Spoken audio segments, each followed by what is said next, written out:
Dallas had to win one of the first couple of games in the series. They're not terribly deep. They're going to rely heavily on Luka. So you're not going to win a 7-game series. The longer it goes, the worse it is for Dallas because they're so reliant on Luka. Well, I watched last night. This series is big trouble for Dallas. Number one is Phoenix is going to control the boards. They did. Phoenix is not reliant on one player. So as the series extends, you get a better rested, a deeper team. Dallas is actually in the exact same spot they were with Dirk Nowitzki. They've got a transformational player. Luka is better than Dirk, but they've got a transformational player, and now they got to find a 2. And because he's great, the expectations will always be high, but the gap between, Brunson and Spencer Dinwiddie and Luka is the Grand Canyon. And if you look around the NBA right now, Phoenix has 3 legitimate scorers. Milwaukee's got 3 legitimate scorers. Golden State, depending on Jordan Poole or Wiggins, can have 4 legitimate scorers. Even Philadelphia, with Embiid, Tyrese Maxey, and Harris or Harden each being a half, you got about 3.5 scorers. Dallas has 1. And the problem for Dallas is they're a little Bitcoin. They've got to play above themselves and get spikes to win. They need a 48-point game from Luka. They need Spencer Dinwiddie to hit 6 threes. They need these spikes to be successful. Phoenix is Berkshire Hathaway. Mid-range jumpers. Same performance every night. 7 straight playoff games. Shot over 50%. You know exactly what you're getting with the Phoenix Suns. They hit more mid-range jumpers last night, this is true, against Dallas than Utah hit in the entire series against Dallas. So Phoenix is a nightmare for Dallas. They're going to give the exact same game, multiple scores.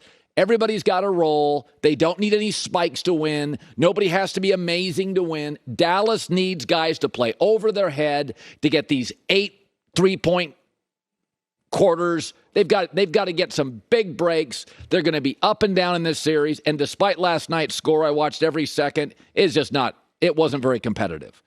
And this is where all 5 Phoenix starters in double figures, shot over 50%, never singularly reliant on any player.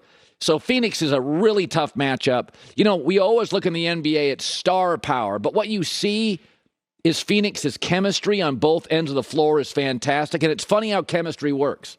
It's sort of like if couples hang out together and they build a stronger relationship. It's sort of that way with basketball teams. Like Phoenix guys didn't take a lot of games off. They played together all season long. Everybody's playing at least 70 games. What a shock. Look how good the chemistry for Phoenix is. Look at how they pass. And now Golden State had guys that missed a lot of games, but they've been playing together now for 10 years. So look at how good the chemistry is with Golden State. I said that yesterday. They move the ball so well. They know where everybody's going to be. Kevin Durant and Kyrie, they're stars. They don't play together enough. It's like Philadelphia. Now Embiid's hurt. A lot of balls to juggle. Some chemistry issues. So you start looking around this league, and I know everybody thinks the NBA is star power, but, Boston looked really good against Brooklyn. Jaylen Brown, Marcus Smart, Jason Tatum played together for 5 years. Then you start looking at Milwaukee. Core group of guys mostly played together for 5 years. You look at Phoenix last night. It's just you get the exact same performance out of the Suns. You're going to get double figures, Chris Paul. Booker's going to have over 20. Mikal Bridges, great defender, gives you about 14. Last night, DeAndre Ayton had his way. I know exactly what I get from Phoenix. And I don't even need him to play well. If they just give me what they give me every night, I win the series in 5 games.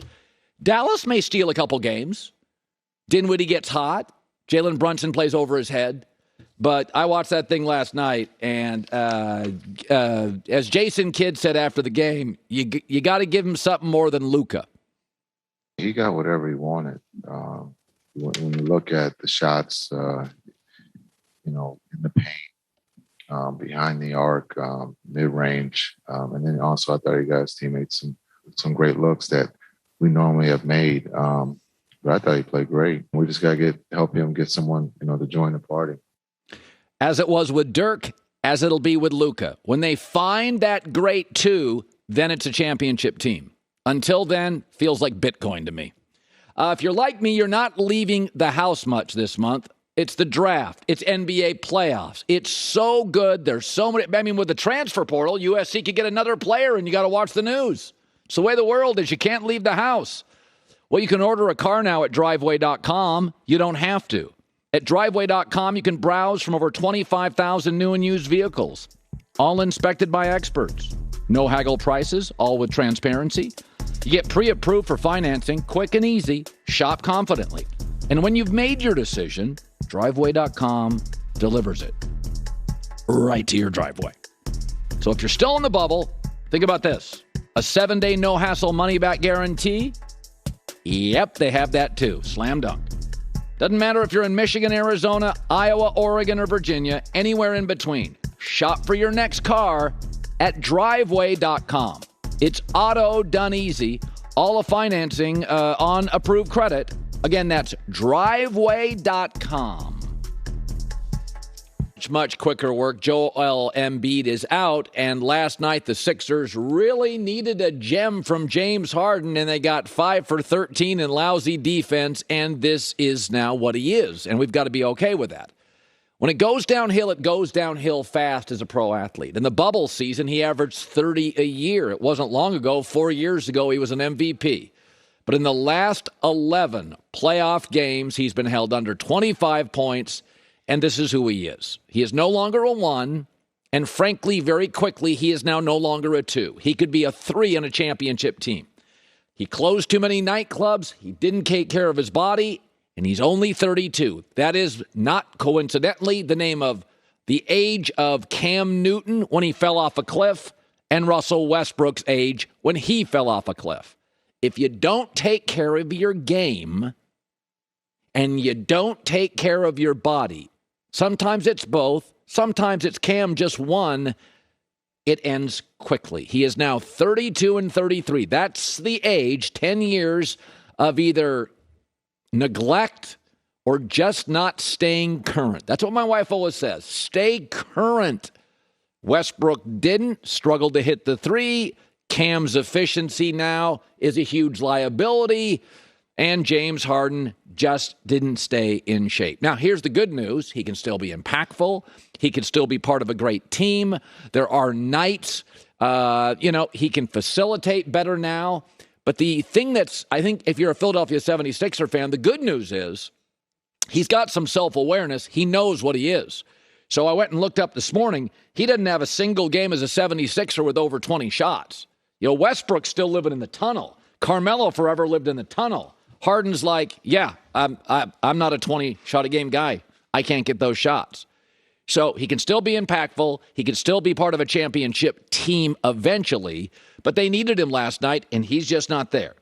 This is what James Harden is. Now, I still think the Sixers won the trade. Why? Because he's a starter and a top 3 starter for Philadelphia. You had to get Ben Simmons out of the building.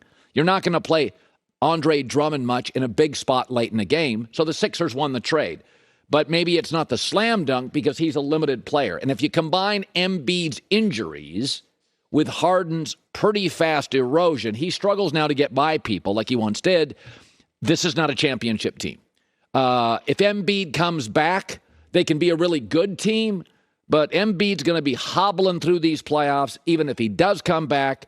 And this is now what Harden is. The good news for Philadelphia, Tyrese Maxey is really good, and Tobias Harris can give you 23 points on any night of a series.